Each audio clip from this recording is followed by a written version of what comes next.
Hello, hello. Good morning or good evening or good afternoon, wherever you're joining from. Please type in the chat where you are joining from today and how many people are watching with you. If you are able, please also acknowledge the native land which you occupy. And if you do not know that answer to that last piece, you can go to native-land.ca. Native-land.ca. I see Liz from Westchester is here. Thank you for coming once again, Liz. Great to see you. If others could check in now, where are you joining from, including the native land which you occupy, and how many people are with you? We would love to see you fill this room. Great. Anybody else?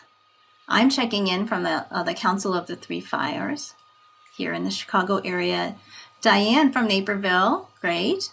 Bonnie from Finger Lakes, New York. Nice to see you both. Swati from Oak Park. Maria from Oak Park. Wonderful. Thanks, you all. So great to see you come on in. Anna in River Forest. Susan in Oak Park. Rebecca in Chicago. Debbie in Woodridge. Welcome, Debbie. All right. Let's have you all please keep checking in. We have a great presentation planned for you today. Very happy to have you all here. Shannon in Oak Park, welcome. Amy in Providence, Rhode Island, land of Wampanoag people. Thanks, Amy. So I'll keep on moving us forward, but please keep checking in. I'm Anna Garcia Doyle, the Executive Director of One Earth Collective, which produces the One Earth Film Festival.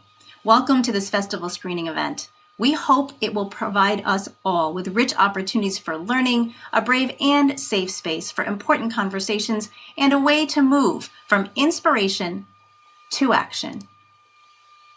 We could not do this work without the support of our sponsors and partners. Thank you to United Nations Association of the United States of America, the Institute of Cultural Affairs in the USA, Environmentalists of Color, and Swati Saxena, your trusted realtor from Baird and Warner, the #1 agent in the near west suburbs. Swati is passionate about the earth, animal rights, and empowering girls and women around the globe. Let's hear a short word from Swati. Hello, everyone. I'm so excited to be here, and thank you for joining me on watching this wonderful film. It is empowering, it is enlightening, it is inspiring. It shows us that an individual can make such a big difference. And so I am sure that you will really enjoy it. I hope you will stick around for the discussion afterwards. That is because that's the fantastic thing that this platform allows, is not just for us to watch the movie, but to chat and learn and be inspired even more. I really appreciate you all being here and grateful to the One Earth Film Festival for having this platform for all of us to watch this collectively, whether it's in person or virtually. So thank you so much, and I really hope you enjoy this movie. Wonderful, Swati. Great to hear from you, and thank you again for your support. Everyone, if your circumstances allow, please donate to support One Earth's nonprofit year-round screening events, youth programs, and more at oneearthfilmfest.org. We gratefully welcome you to One Earth's 11th festival season, and we invite you to join us in turning the tide on our climate crisis. The festival uses the power of film to create a sea change on topics of environment and those intersected with environment, like racial, social, and economic justice. This year, we've adapted a hybrid format where all screenings are virtual, with some accompanying in-person events taking place in the Chicago area. Whether live or virtual, we remain committed to our unique model of gathering and community to raise awareness of the issues, engage in dialogue, and be inspired to act. A powerful image and call to collective action in light of this year's festival theme, Turn the Tide, are the words of Japanese writer Ryanosuke Satoru. Individually, we are one drop. Together, we are an ocean. Our event will take place in 4 parts. Soon, we'll introduce you to some folks who will help us have a rich discussion after the film. Then, we'll watch the film together. After the film, we'll unpack its themes in a facilitated dialogue with our panelists. Please use the chat to share your thoughts, ideas, or questions. We'll end by sharing concrete actions you can take to be part of the solution. These suggested actions come from our panelists and action partners. I'd now like to make a few brief acknowledgments. The first is that as we reframe narratives around justice, environment, and equitable solutions to our climate crisis, we acknowledge the many filmmakers, film subjects, facilitators, and panelists joining this and other Fest events. Thank you. Your wisdom and experiences help us spark and sustain actions for the protection of our one Earth and for the just treatment of its resources and its people. The second acknowledgement is that One Earth Collective is based in Chicago, the traditional homelands of the Council of the Three Fires, the Odawa, Ojibwe, and Potawatomi nations, and home to many other tribes, including today, peoples from over 100 tribal nations. Despite this, there are currently no federally recognized tribes in Illinois, due in part to colonization, relocation, and genocide. One Earth sustains its commitment to presenting films that center Indigenous stories and voices. We believe that beyond acknowledging the native lands we each occupy, we must lift up Indigenous voices and support the work of First Nations groups. If you're in the Chicago area, please support the important work being done by the American Indian Center Chicago, the Chicago American Indian Community Collaborative, Chi Nations Youth Council, and others. And watch for the Field Museum exhibition, Native Truths, Our Voices, Our Stories, co-curated with collaborators from more than 100 tribes, opening this May. A third acknowledgement is that shared agreements can help keep our conversations safe and respectful. Please observe the following agreements when participating. Put aside your preconceptions, acknowledge your privilege, internalize what you've learned, approach the conversation with respect, engage your active listening, use I statements, and get comfortable with your own story. One last thing before we meet our facilitator and program participants. If you're active on social media, tell people that this is happening. Amplify these voices and be a part of the community we're building here together. The hashtags for the festival are hashtag OEFF 2022 and hashtag Turn the Tide. And now I'd like to turn it over to our facilitator to introduce themselves, the panelists, and our film. Hi, everybody. My name is Marin Chalmers, and I am a part of the One Earth Youth Advisory Council. And I'm a freshman at Oak Park in Oak Park. Anna mentioned earlier that some of the virtual events are accompanied by in-person Chicago area screening events. Let's take a moment to say hello to everybody joining us from the Institute of Cultural Affairs in Chicago. Morning. Welcome. My name is Leslie Showers. I'm the Interim Executive Director here at the ICA in Chicago. We've invited our Chicago audience to participate in person, and we've invited the globe to participate virtually. Thank you.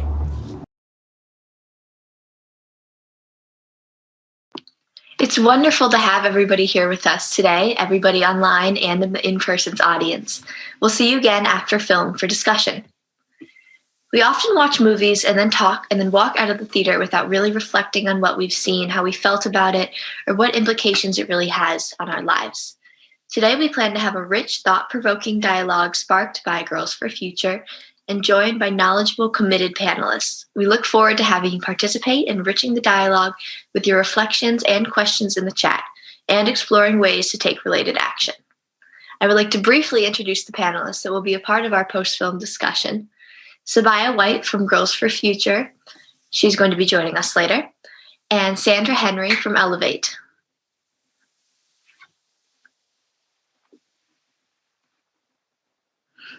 Hi, Sandra.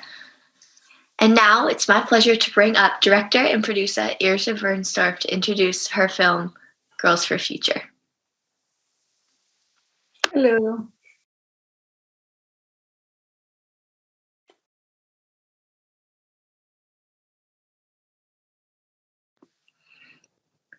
Irja, would you like to introduce your film and give a brief description and summary? Yes. Yes, my name is Irja from Bernstorff. I produced the film now almost over 2 years ago. And my initial thought to start the directing and the filming of this was because I was very inspired by the Fridays for Future movement, also known as the climate strike movement, where kids all around the world went to the streets and started protesting and really provoked change on different levels. And at this point, I was wondering what would people, and especially children, feel like who are already today affected by different environmental catastrophes and climate change for that matter. So I picked different important issues that you will see later in the film, and was searching for young activists that are already today fighting against what they are experiencing in front of their doorstep. So that was my initial thought. And since then, the film has traveled around the world. I'm incredibly grateful to be part of this amazing film festival. And especially the aspect of how to take action after seeing a film like this, I think is absolutely in the spirit of all 4 girls. And I'm looking forward to having a great discussion with everybody. That's so inspiring. Thank you. For everybody at the internet, at the ICA in Chicago, if you would please put your phones on airplane mode now to help optimize the film stream. Now let's enjoy the film, and I'll see you all afterwards for a rich post-film discussion.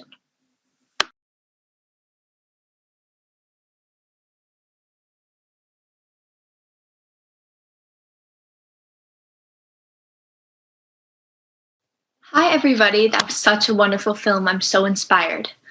A quick note to everybody at the ICA, if you can please scan the QR code that will be shown above now, so your voices can be a part of the discussion and you join the chat. If you need assistance, there may be volunteers at your venue able to quietly assist. Please add the code ICA along with your name, so when you name yourself to join the chat, we'll know that your voice is coming from the Institute of Cultural Affairs audience. Hopefully our in-person audience is ready to get the discussion going. So now, everybody, if you would please type in the chat, what are some scenes or moments that stood out to you?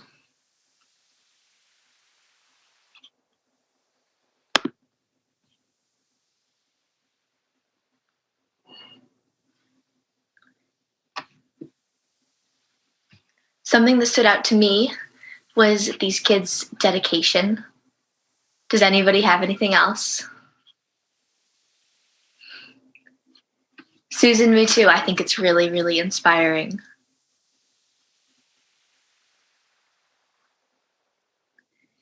Yes, the 200 million hours spent is a lot.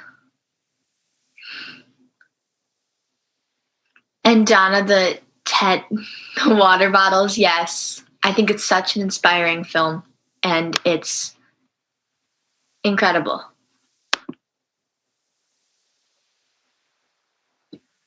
So, let's see.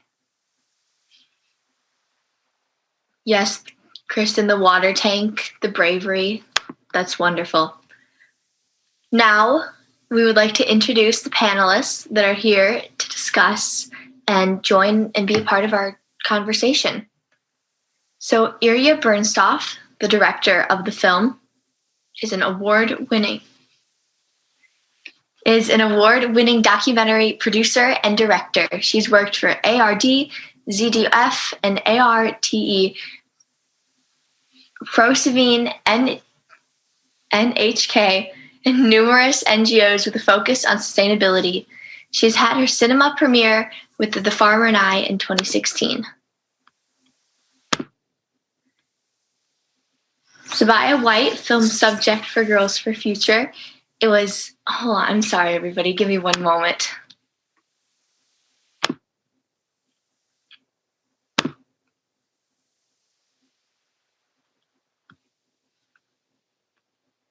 I'm so sorry. Give me 1 second. It was such a wonderful film, getting lost on the slides.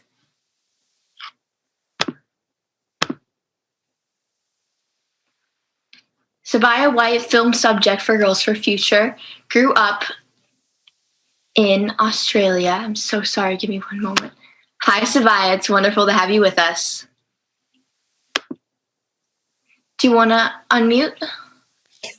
Hi, everybody. Hi. It's so good to have you with us. Sorry? Would you like to introduce yourself?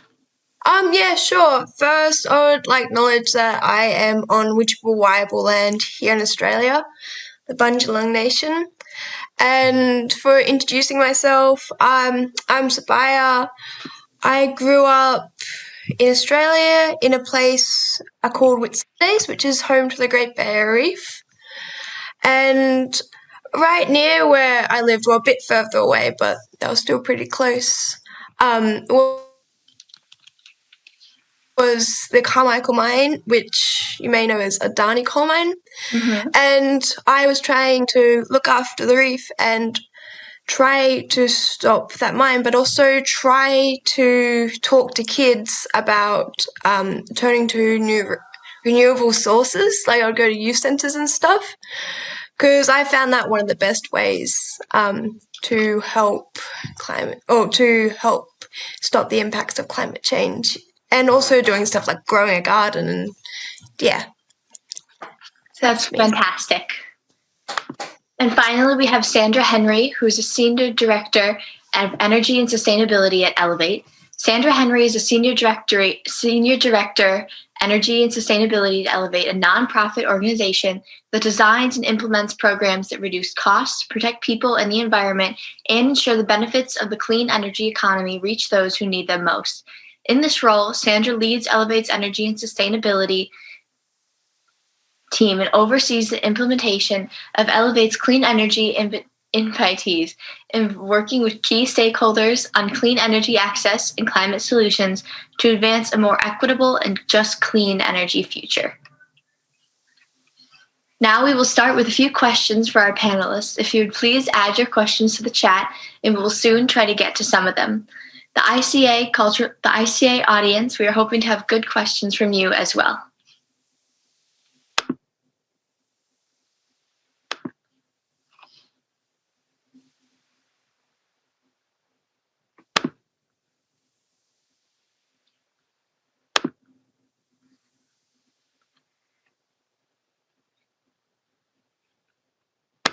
Let's see some questions. So, all panelists, these are for everybody, but some specifically. So for Irja, what inspired you to tell this powerful story? Well, I was inspired by the Fridays for Future movement, as I said in the introduction, but maybe not everybody was listening, because I was and I still until today am really hopeful that this generation of Sabyah and her peers are the ones who sadly have to be the ones who finally put the climate crisis as an urgent agenda on the top of politicians and stakeholders on their agenda, and not taking no for an answer, and being as radical as I think this movement has to be. And then I started searching for young women and men, boys and girls who would be already today fighting environmental crisis and environmental catastrophes in front of their doorsteps, being already affected by it. There's also a term for it, which I think these people have to be heard.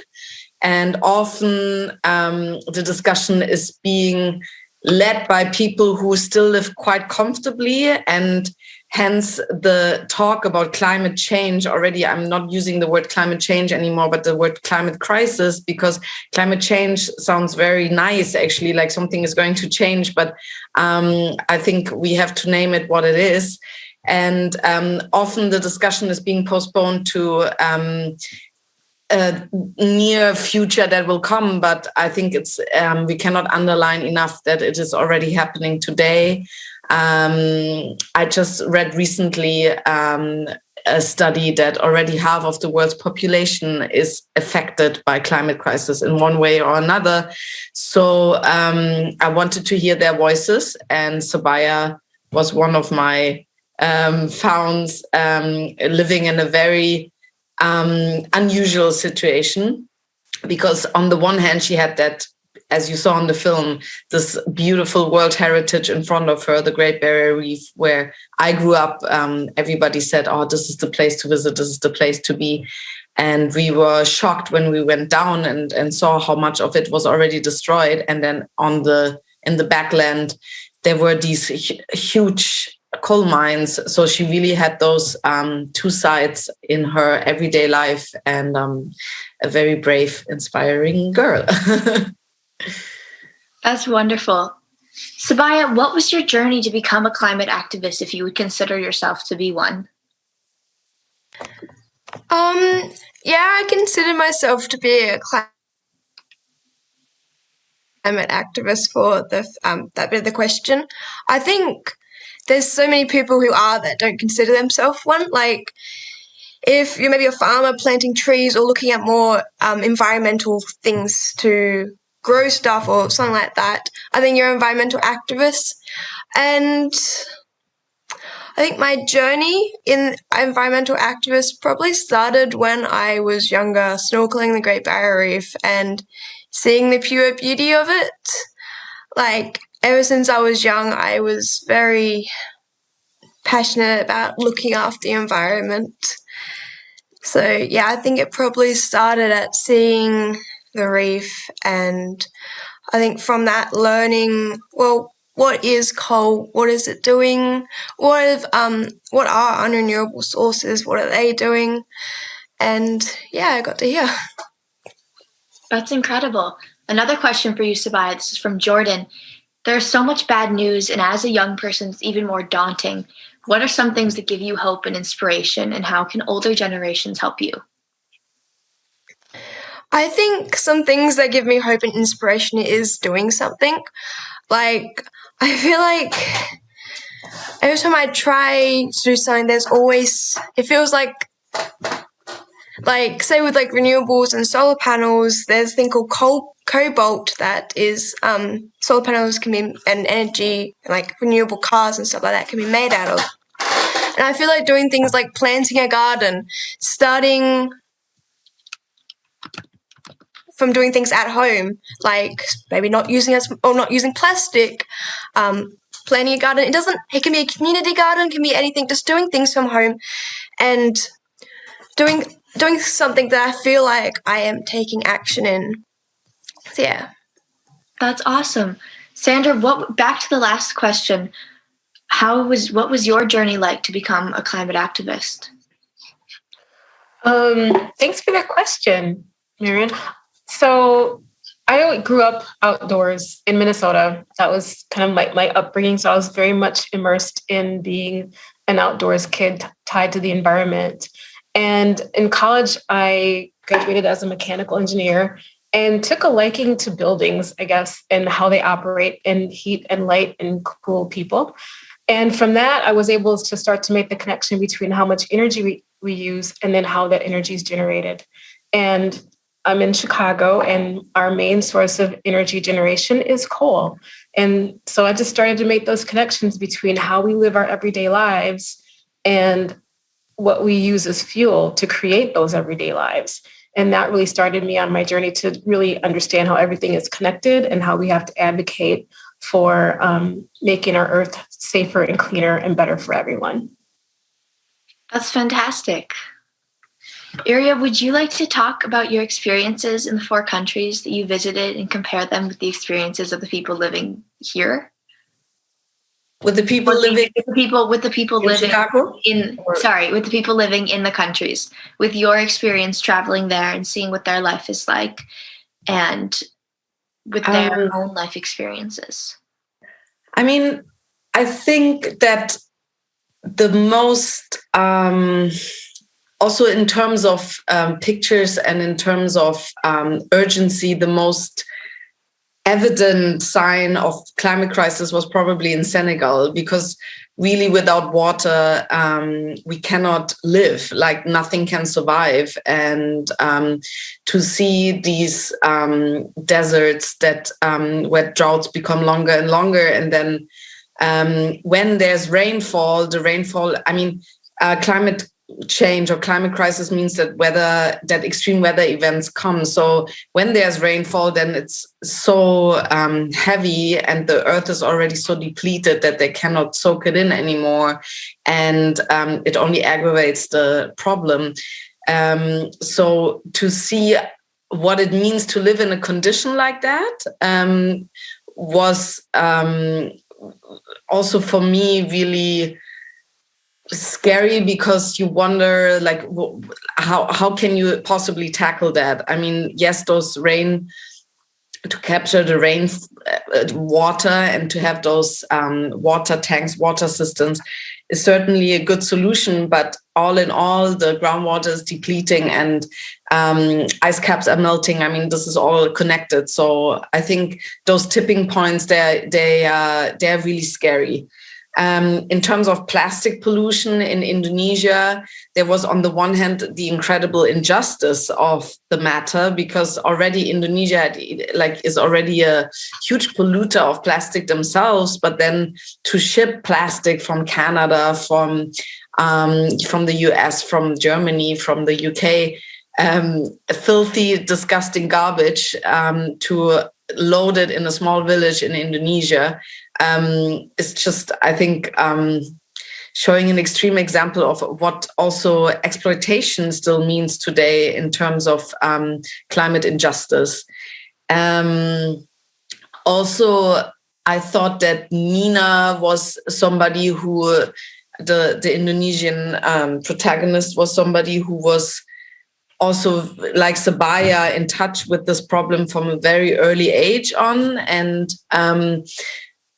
therefore, because her parents, they lead an NGO, and she was always very courageous and spoken out. It was very inspiring to shoot with her because she was never scared. And for example, in the beginning, when she's going through these huge garbage piles and picking out like exhibition pieces for her school in order to show where the garbage comes from, we were really threatened by people who lived there, because they didn't want the media to come in, because they made their livelihood out of this waste, because they used to be farmers, but now they were collecting the waste and selling it to the tofu factories or to other places, the ones that could be reused, and they were scrapping off the white labels of it and so on. So that was their livelihood, and they didn't want negative media on it. And they were like literally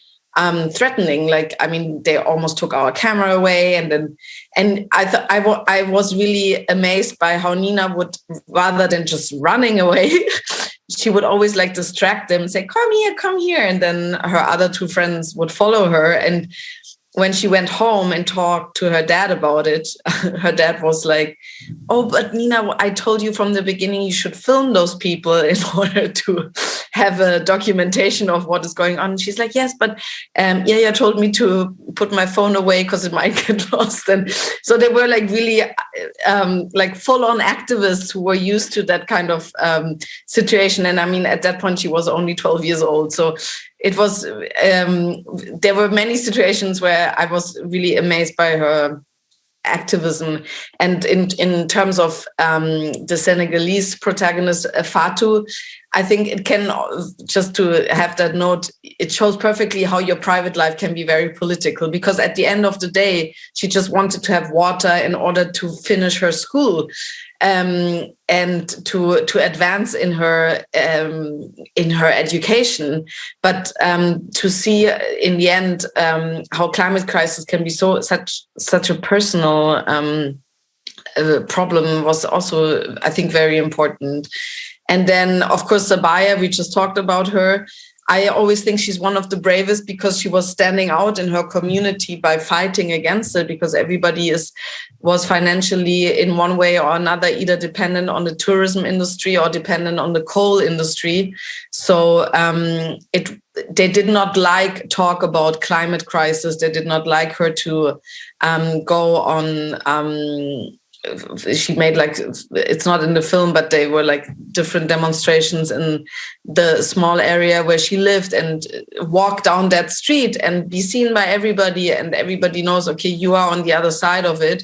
and taking into account that your classmates don't talk to you, or they don't invite you for parties, or I think is incredibly brave, because it's really easy to stand up for something if you are, for example, in a community where everybody's in your side, or to stand up for something when you are on social media and you just kind of move in your own bubble. But I think the amazing thing about Sabyah was, and I think this cannot be stressed enough in nowadays times, is really to bring those two sides together and be like, okay, let's talk. I know you have a different opinion, as it was in the youth center, but let's talk about it, because we tend to become so extreme in our ways, one way or another. But the gap has to be matched, and we have to talk about it. And so I thought Sabyah was incredibly brave. And then, of course, the Indian girl. Same there. I just watched a film completely unrelated about the position of women and position of girls in different religion. And once more, I live most of the time in my life, I live in Bhutan, which is very close to India. It's between India and China. And I know the Indian culture quite well. And for a girl to stand out like that and to address, for example, a man, a farmer on the field like this, and just be like, why are you doing this, is incredibly courageous, because often really girls are told to be quiet and to kind of sit back and not confront, or better, not even to speak out if you have a different opinion. So and she was also directly affected by it. I mean, she had a lung infection from that condition. And sadly enough, it's also the situation has not changed, but she's also not giving up. So, I mean, all in all, I did not have the plan to make this a Girls for Future film. I had the plan to make this a Kids for Future film, but it just turned out that the girls are doing the most, the ones on the front line. And interestingly enough, they are also the ones who are more affected by climate crisis in many countries. From cultural context. So I was very proud in the end that this was also a film about empowerment of girls, because often those voices are not heard enough. That's wonderful. Sabyah and Sandra, what do you think are some of the best ways that people that may not be directly affected by these issues, that live in developed countries or that feel kind of separated from these issues, can do to minimize or dispose of existing plastic waste and to combat other issues from the film? Well, I think we're all affected. That is a bit of a myth. I mean, I can look at Lake Michigan out my window right now, which is part of this amazing freshwater Great Lakes system in the United States. And there's microplastics in that water right now. So this is not a situation that's far removed from developing countries. Things that we can do would be to not use plastic, try to purchase things that are not packaged in plastic. I know that's expensive and unaffordable for some, but there are solutions coming from others that are making it more affordable on a daily basis. The other thing that we could do is to look at our recycling system. Our waste system in this, I'll speak about Chicago, needs help. And one of the things that I learned as a Chief Sustainability Officer for the City of Chicago is we don't have a lot of recycling plants in the United States. So we're generating this waste, assuming that it can be recycled, but we don't have the ability to recycle it in our country. And I think that's something we need to fix. So that's one example. That's such a good point. To your knowledge, what happens with the recycling that we put in a recycling bin? Do you know where that ends up going if we don't have the space for it? A lot of it ends up in landfill because if it's not clean plastic, it's more expensive to clean and recycle it. And as we saw in the film, a lot of it ends up in other countries like Indonesia. That's such a good point. Sabyah, would you like to add to that at all? Could you please repeat the question again, because my computer... Yes, of course. Yeah. Of course. Michael asked, what's the best thing I can do to minimize and or dispose of existing plastic waste and to combat other issues from the film? I think with plastic waste, just planting a garden and stuff like that, that really helps, because that means you're not buying things that are going to be wrapped in plastic waste. And I think for all the other things that were in the film, it's kind of funny because we're all connected. Like we may be in all different countries, but we're all going to be affected by climate change. So like, as you hear a week ago, I think, but it's still happening now, we had a massive flood in Lismore. It was a natural disaster. And I think that's kind of in the climate change, but also by like Carmichael Mine burning coal and stuff like that, that makes the impacts of climate change worse, meaning the Senegal girl will have to walk more kilometers to find water. So yeah, like in climate change, we're all affected. So I think by doing a little bit of part, like talking to people, you're helping everybody. So, yeah. That's such a good point. That's lovely. Let me check one question. Sandra, question for you about fossil fuels. What can we do, as well as what are we doing as it relates to buildings that we work in and live in, to help to reduce the use of fossil fuels? Thanks, Marin. Yeah, I just wanted to raise another point, and that is, think about our buildings. What do we use to heat and cool them? And we're either using natural gas, or we're using diesel fuel, or coal, using electricity. And one way we can make our buildings, or help our buildings stop using those fuels, is to make them as efficient as possible, which means insulate your buildings, use LED lighting if you are able to do that, and just think about all of the things that you can do within your building to make them more energy efficient. And in Chicago right now, we're talking about decarbonization and electrification of buildings, which means we're trying to stop fossil fuel use in all of our buildings. And so the city of Chicago initiated a working group, and we came up with a number of recommendations that are now being considered by the mayor's office to implement. And one of them would be potentially banning fossil fuels. Another would be passing a law that would encourage new buildings to only use electricity. And the bigger picture is, at some point, we would like our electricity to be clean and not be using coal to generate electricity. So we'd be using renewable energy sources. So, what we need your help with is to advocate to support those types of changes at the municipal and city level and state level, and to change the building codes to buildings are more efficient and are not using fossil fuels. That's awesome. That's a lovely idea. And I hope that happens soon. And that's incredible that you're working on that.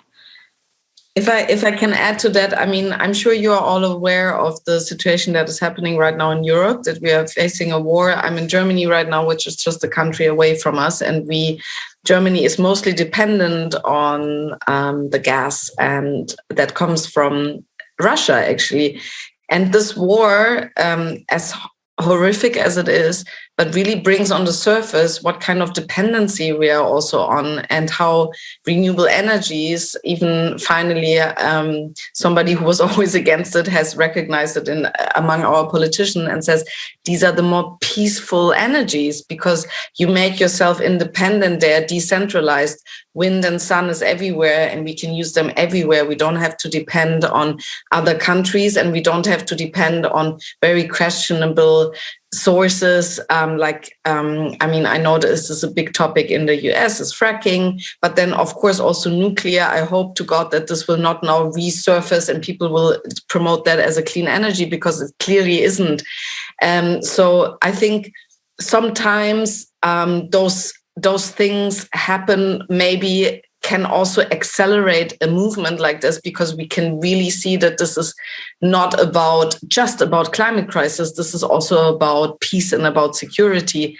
And there's an incredible potential of renewable energies that is not being used. I made a film about this 12 years ago, how 100% renewable energies are possible. And I thought back then, soon this will be old news, because people have to do it, because it's just such a wonderful energy. But the forces, I think, are so strong against it that, as Sandra said, like, you cannot advocate enough for it. And I don't know if you have that ability in the US, but in Germany, for example, you can determine where you get your energy from. So you can say, I want this from renewable energy sources, or I want this from fossil fuels. I want this coming from coal and nuclear and I don't know what. Or you can sign on your electricity bill. You have to make an active, that's already a thing, right? Like if you so don't do important, it, it automatically comes from conventional sources. But if you do it, you pay a bit more sometimes not even. But this is a way to influence it. So I think to see in small ways and in big ways how to advocate renewable energies is certainly one of the best solutions. Of course, and in the current environment, that's so important. I agree. One last question for everybody, because we're running out of time on the questions. Starting with Sabyah, maybe. How can we solve the climate crisis as the most fair and equitable way as possible? And that includes as many voices and improves as many lives as possible. Could you please repeat that question again? Sorry. Of course. How can we solve the climate crisis in as fair and as equitable way as possible that includes as many voices and improves as many lives as possible? I think think local, act global is a great saying that we say around here, and I think doing things like that, like you're doing things in your own hometown, but you're thinking global. And I think that's really important because you're really helping things there. And also, I think doing things like renewables, like looking at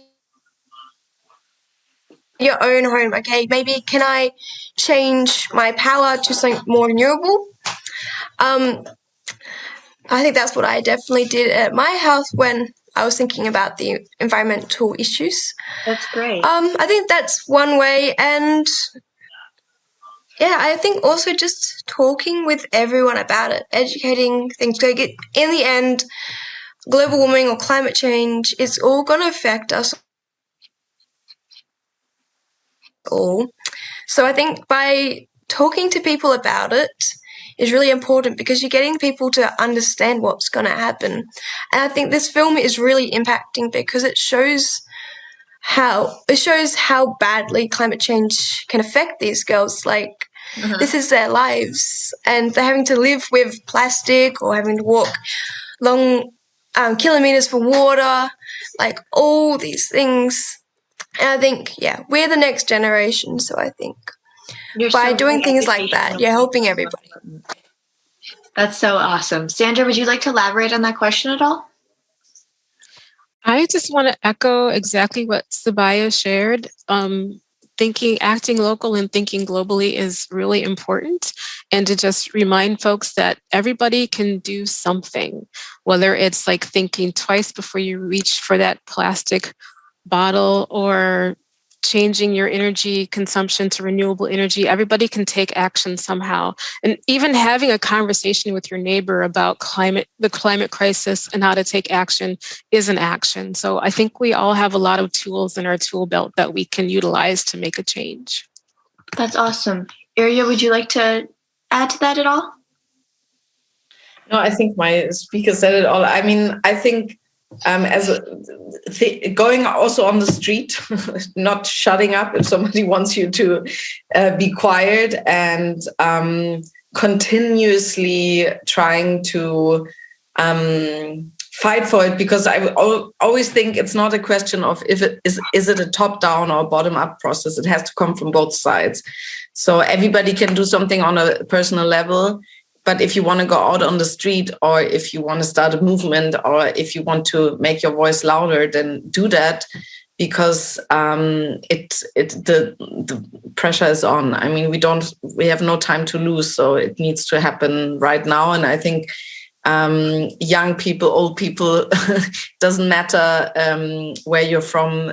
You need to go out and make your voice be heard. Be an activist. That's so awesome.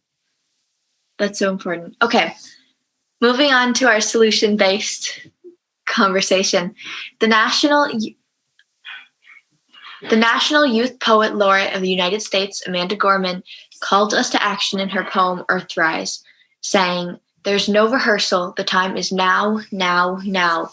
Earth, pale blue dot, we will fill you not." That's so inspiring. It's so well written. As a final question, let's take a few minutes to turn to the topic of action. Can each panelist please share some ideas for what actions can people take to be part of the solution? can you suggest any actions anyone can take, as well as actions companies, organizations, and governments or companies can or communities can take? Would anyone that wants to start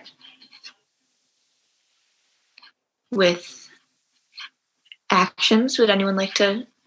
Sandra, would you like to start with actions with an energy? Sure. Yeah. I'm sorry, I'm reading the chat too, because there's a lot of exciting comments going on in there. Taking action in terms of energy efficiency is number one. Living in Chicago, which is a cold climate, it's important to get our houses insulated. And there are lots of programs available for folks to do that work if you can't afford it. Check out and Elevate's website is a resource. There's also a program called Illinois Solar for All, which Elevate administers, but is dedicated to helping homeowners put solar panels on their homes and buildings. So those are a couple of actions there. In Chicago, there's also a very rich network of activists and environmentalists that we can join. I see there was one mentioned in the chat, Chicago Environmentalists on Facebook. So if you want to connect with those folks, that's great. So those are a couple of actions I have to share. Thanks. Sabyah, would you like to add to that at all, with especially local things that communities and individuals can do? I think I have said a lot of this, or some of the solutions that we can all do. But yeah, I think it mainly goes down to looking at your own house, talking with your neighbours, switching to renewables, and trying your best to educate yourself, because there's so much I didn't even know about this climate crisis, about everything about it, and also trying to talk to others, educating others too. I think that's really important. And with the plastics we use, recycle, refuse, I think that's really important. And just try to recycle whatever you have. Don't get things new every time. You can repair stuff. I think just trying your best to look after the environment and see what you can do. That's so important. Irja, would you want to add or elaborate on that at all? I mean, was there anything that you did in particular while filming? I think what is I think Sandra and Sabyah said that, like, what brings us to protect what we have is really to spend time outside and be in touch with nature and educate our children that way and get away from the social media, go outside and plant a tree and breathe fresh air and embrace what is there, because then only you will start to feel how to protect it. I often got the question from people like, how are these children protecting the environment? And I can say from my own experience, my kids are 6 and 4, and I'm having another one. You have a natural sense and instinct to protect what is around you. My daughter hugs every tree, not because she's a tree hugger and she has a political thing, but because she loves to be outside. And they would never, if I tell them that you have to cut down a tree to use paper, they're like, oh, maybe we shouldn't use, So it starts there. And I think we are so caught up in this world of computers and of technicalities and getting the best device and trying to get this new thing for this and this new thing for that. And this is exactly playing always in the pockets of, because you have to understand that whatever you buy new, if it's a cloth or if it's a technical device, in the end of the day, it's something died for it. If it was a tree or if it was water pollution or whatever. So I think it's not, I'm not telling you go back to the Stone Ages. I'm just saying be mindful with your environment, be mindful with your people, and you will actually feel that you live a happier life if you spend more time outside and you have more fun. And I think the more we I mean, it's the same with people. The more we talk to each other, the more we are outside, the more we have personal contact with whatever, the more we want to protect. So you have to love your surrounding first, love the people who are around you first in order to want to protect it. And I think that nowadays cannot be said often enough, because there are children who never go outside, for example, which is really, really sad. And same with adults. So yeah. So after this film, everybody takes a walk who can still, I mean, for me, it's in the night now, and for Sabyah, it's early in the morning. But yeah, I think that's important. So awesome. Now, to close out the discussion, thank you everybody for questions, and thank you all the panelists, Irja, Sabyah, and Sandra. Thank you for your wonderful insights and your time, for sharing your stories. Let's now turn to the next slide, which summarizes some top actions submitted by our panelists and action partners. Some actions we talked about, and there are perhaps a few new ones as well. If you would like to read over those, there's lots of things that people can do locally and more widespread to change. As well as the One Earth Film Festival book called All We Can Save, there's going to be a discussion group for anybody that wants to participate in that. It's under Communicate and Learn, and there will be an email sent out in the coming days to give you this resource. It's an incredible book, and it's inspiring. As we close out, I hope that you felt called towards One Earth's 11-year theme of Turning the Tide. Please share in the chat ways you are ready to join in turning the tide on our climate crisis. What do you feel compelled to do as a result of this event?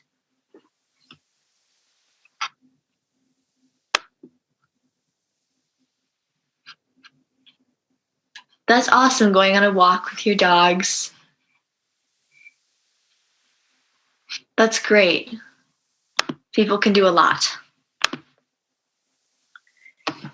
And everybody, thank you so much. To learn more about our panelists and stay in touch with their work, see the links on the next slide. It will appear in one moment. Right here. Remember to tweet, post, or share about this experience. And there will be a survey sent to you after this event. And please fill out the survey. We really want to know how we can improve these events to work for young climate change activists and aspiring activists. And you can join us again for another event later today and during Earth Week in April. And last, a large thanks to each and every one of you for being here and participating. Your dedication is inspiring. And thank you, everybody, for attending this event. It's going to make a large difference, and everyone has an impact on the world. Thank you so much.